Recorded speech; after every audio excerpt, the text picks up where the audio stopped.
Bonjour Christophe, bonjour aux auditeurs de France Maghreb 2. Bonjour et bienvenue sur France Maghreb 2. Ta collègue Sherifa Sema sera avec nous dans un instant aussi. Tout à fait. Parce qu'on va parler de la Umrah, mais pas pour les personnes comme vous et moi. On va parler de la Umrah pour les personnes à mobilité réduite. D'abord, c'est possible. C'est possible parce qu'on le fait depuis plus de 10 ans. Cette année, ça va être la 11e année. Et donc c'est possible. On a accompagné plus de 150 personnes à mobilité réduite. Alors quand on dit mobilité réduite, ça veut dire quoi exactement? Enfin, c'est les personnes qui sont handicapées, mais quel type de handicap vous prenez? Est-ce qu'il y a des handicapés, par exemple, que vous prenez pas parce que c'est trop lourd à gérer, etc. Comment ça se passe? Donc on prend presque tout handicap, Ouais. et on dit mobilité réduite parce qu'il y a des personnes très très très âgées. Du bigleux au sourd, en passant Voilà, ou en fauteuil. Et il y a certains qu'on peut pas prendre, comme ceux qui font la dialyse par exemple, Ouais. ou qui ont besoin d'aller à l'hôpital tous les 2 jours, tous les 3 jours. Là, c'est pas possible au niveau technique, mais sinon au niveau de l'accompagnement, on a une équipe qui est rodée, on a une équipe médicale, des infirmiers, des infirmières, des accompagnateurs, accompagnatrices, parce que ce qu'il y a, c'est que nous, on est une équipe mixte. Il y a des hommes et des femmes, des jeunes, des moins jeunes, et donc voilà, depuis... Combien de personnes vous en venez à chaque fois? 10, 15, ça dépend Pour l'instant, aujourd'hui, on est à une dizaine. Donc, on a encore 5 personnes. S'il y a des auditeurs qui sont intéressés, elles sont les bienvenues. D'accord. Alors, comment ça se passe là? Est-ce qu'il y a déjà un voyage de programmé, des dates, etc. Quel type de précautions il faut prendre avant le départ? Enfin, je suppose qu'il y a une préparation quand même en amont qui est très importante. Très, très importante. Donc, le prochain départ, ça va être du 7 au 17 avril D'accord. de 2020. Et il y a un Juste dossier... avant le ramadan, quoi. Juste avant le ramadan. On revient et on commence le ramadan Inch'Allah. en forme. Et donc, il y a une précaution, il y a un dossier médical qu'il faut remplir par le médecin traitant. Et ensuite, ce dossier médical est traité par notre médecin en interne. Et suite aux 2 avis des médecins traitants et non médecins, on les accompagne. Est-ce qu'il y a, en cas de problème, une structure fiable en Arabie Saoudite? Il y a les hôpitaux. Ouais. Il y a les hôpitaux. Il y a un repérage qui est fait par notre équipe médicale.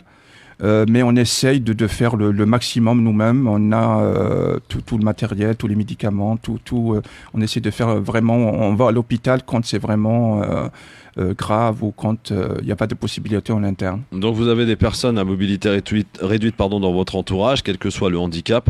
Les scouts musulmans de France se chargent de vous préparer en amont et de vous emmener faire votre Umrah, qui est quand même un voyage pas comme les autres, faut le rappeler quand même, c'est important. Et vous avez la possibilité encadrée de professionnels, parce que c'est important, vous partez avec des professionnels. Des professionnels, et ceux qui ne le sont pas mais qui sont motivés, il y a une formation qui est faite par des professionnels, par les médecins.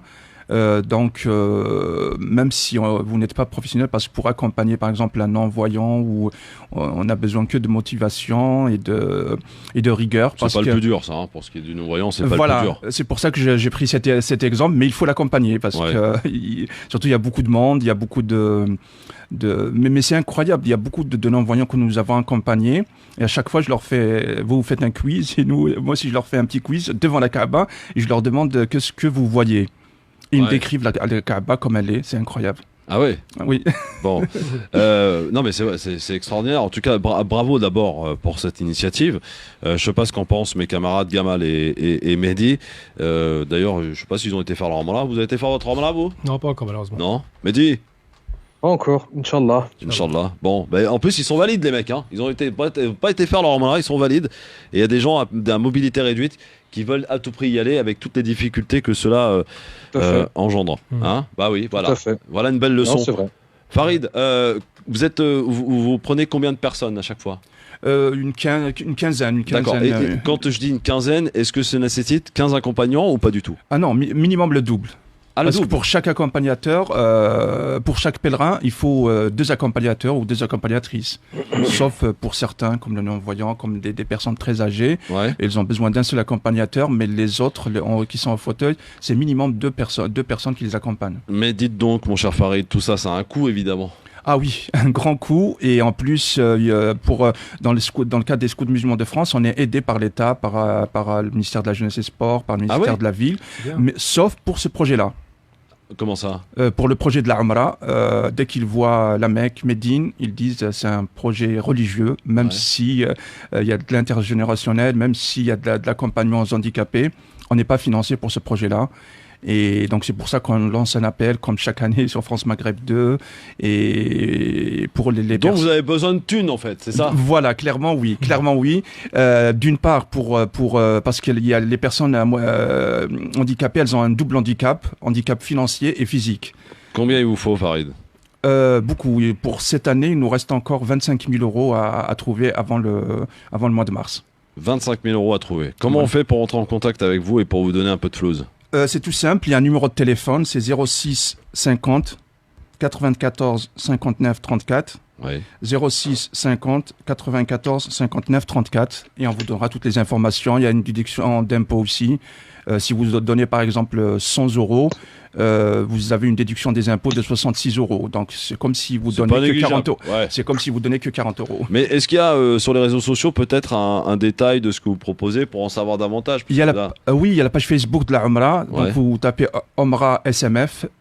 OMRA-SMF sur internet, ou vous tapez sur Umrah handicapé, où on est, vu qu'on est jusqu'à il y a 2 ans, on était les seuls en Europe à organiser ça, donc on figure sur les premiers dans les moteurs de recherche. Umrah handicapé, vous tapez Scout musulman de France et vous tombez sur nous. Bon bah voilà Gamal, Mehdi, vous n'allez pas à la Umrah, mais vous pourrez peut-être par votre don permettre à une personne qui a mobilité réduite de pouvoir y aller, hein? Chapeau. Un grand bravo. Et on parlait autour de vous aussi, si vous connaissez des personnes à mobilité réduite qui hésitaient jusqu'à maintenant à partir. Parce que les personnes, on a des témoignages incroyables, surtout au retour de Justement, de j'allais vous poser la question, Farid Ait Warab. Quel est le témoignage que vous avez en général des personnes qui effectivement se disaient je ne pourrais plus y aller parce que j'ai un handicap, parce que ceci, parce que cela, et vous avez réalisé quelque part leur rêve, et comment ils reviennent? Ils reviennent plus qu'heureux. Ils reviennent, pour certains, ils disent même dans leurs rêves, parce que pour aller à la Umrah ou au Hajj, c'est le rêve de chaque musulman ou chacune des musulmans. Et pour les personnes à mobilité réduite... Au-delà d'être un rêve, pour le Hajj, c'est une obligation. Voilà. Mais pour les personnes à mobilité réduite, ils me disent, même dans leurs rêves, ils n'imaginaient pas y aller. Ouais. Et quand ils partent, et en plus dans de bonnes conditions, c'est extraordinaire, les témoignages qu'on reçoit, et surtout des personnes de leur famille. Il y a des familles qui nous font confiance, et on remercie les familles, parce que c'est pas évident de laisser son enfant, sa mère, ou partir déjà, pour les personnes âgées de chez nous, partir tout seul comme ça avec un groupe, c'est pas évident. Alors si elle était aux mobilité réduite, encore plus. Quel type de problème vous rencontrez, Farid? Plusieurs problèmes. Je suppose qu'il y en a plein. Non, mais il y en a plein parce que... C'est bien quand même de donner des exemples pour qu'on se rende compte quand même de la dimension du projet, de l'enjeu et des difficultés que cela engendre derrière. Les difficultés déjà par rapport... au visa déjà, parce que y a les jeunes filles, nous on a des jeunes filles qui accompagnent les personnes à mobilité réduite, et comme vous le savez, pour l'Arabie Saoudite il faut toujours un mahram. Un mahram, c'est un chaperon, soit son père, soit son frère même de 15 ans, soit son mari, soit et nous, vu qu'elles accompagnent, elles n'ont pas ça. Ouais.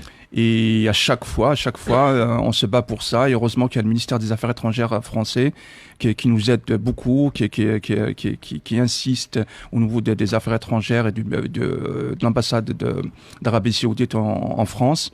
Et depuis plusieurs années, on n'a pas ce souci, mais un des soucis, c'est celui-là. D'autres, c'est par rapport au fauteuil, on a du mal, il n'y a pas d'hôtel dans les hôtels.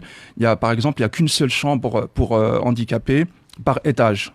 Donc vous imaginez toute la logistique qu'il faut faire. Si on prend 5 ou 6 ou une dizaine de fauteuils, toute la logistique qu'il faut. Et sur place aussi, parce qu'il y a certains, ils considèrent que c'est une obligation de faire le pèlerinage ou la Umrah, mais pour ceux qui ont les moyens physiques, les moyens physiques et financiers. Ouais, absolument. Et donc il y a certains barbus entre guillemets qui disent que c'est pas une obligation de les emmener ici, même s'ils voient leur bonheur, même s'ils voient comment ils sont, Et sur place, il n'y a pas de structure qui accompagne et j'ai parlé de l'hôtel, il y a les... Non mais c'est pas adapté, on va dire clairement. C'est pas adapté du tout. C'est pas adapté. Voilà, c'est pas adapté. Mais on réussit toujours notre mission à chaque fois. Ah, je crois que Chérifa Sema rentre à l'instant dans les studios. Chérifa, bonsoir. Bonsoir, désolé. Vous savez que l'adresse, c'est la bonne adresse, hein? La bonne adresse, mais apparemment... Non, en tout cas, si vous n'êtes pas à l'heure et que pour le départ de la Ramola, ça commence bien, Chérifa, j'ai envie de vous dire. Ah non, mais pour la Ramola, je suis au taquet. Hein. Ah oui. La grève, elle résiste encore sur Paris, donc... Ouais, ça va. Encore les conséquences. Bon, Chérifa Sema, soyez la bienvenue. Merci. On parlait avec Farid qui a bien fait votre boulot, votre taf, pour parler donc de ce voyage pour les personnes à mobilité réduite. Le départ, donc, c'est pour le mois d'avril. Il nous a clairement dit qu'il vous manquait un peu de pognon, donc on a sollicité nos auditrices et auditeurs. 25 000 euros, c'est ce qu'il vous faudrait pour être bien, quoi, pour pouvoir emmener tout le monde. Combien ça coûte, tiens, pour une personne qui est handicapée, de partir avec votre dispositif, avec votre professionnalisme? Alors voilà, clairement, ça coûte combien? Clairement, ça coûte 2200 euros pour les personnes à mobilité réduite. Ouais. Et pour les accompagnateurs, ça coûte 1000 euros. Parce que même les accompagnateurs, c'est des bénévoles. On est tous bénévoles, mais malgré tout, chacun il paye une partie du billet. Pour être franc, parce que nous on est toujours franc sur tout. Nous à l'agence, on paye à peu près 1650 euros le billet. Donc il faut trouver la différence pour les accompagnateurs, pour les 20 ou les 30 accompagnateurs. Il faut trouver 650 euros multiplié par 20. Et il y a une petite partie des pèlerins, ils payent un peu plus pour aider une partie du prix du billet aussi. Chérifa Sema, pourquoi il faut que les auditrices auditeurs se mobilisent pour vous aider à réaliser le rêve de quelques 15 personnes à mobilité réduite? Tout d'abord parce que c'est un beau projet. Un beau projet qui est malheureusement pas connu. Méconnu, et c'est pour ça qu'on a d'abord je vous remercie vraiment de nous avoir accueillis aujourd'hui, parce qu'on a envie de faire connaître ce projet auprès des malades qui souhaiteraient réaliser pour la plupart leurs rêves d'aller à la Ramola. Alors voilà, donc ça fait 10 ans que les SMF proposent ce projet, donc je prends ma respiration. Propose ce projet, et c'est vrai qu'on a pas mal de malades en fait en situation de précarité ou des personnes isolées, des personnes qui ne peuvent malheureusement pas se réaliser ce rêve-là parce qu'ils n'ont pas l'accompagnement nécessaire, et que nous, on a la chance d'avoir une équipe de bénévoles sélectionnés bien sûr. On a un encadrement avec...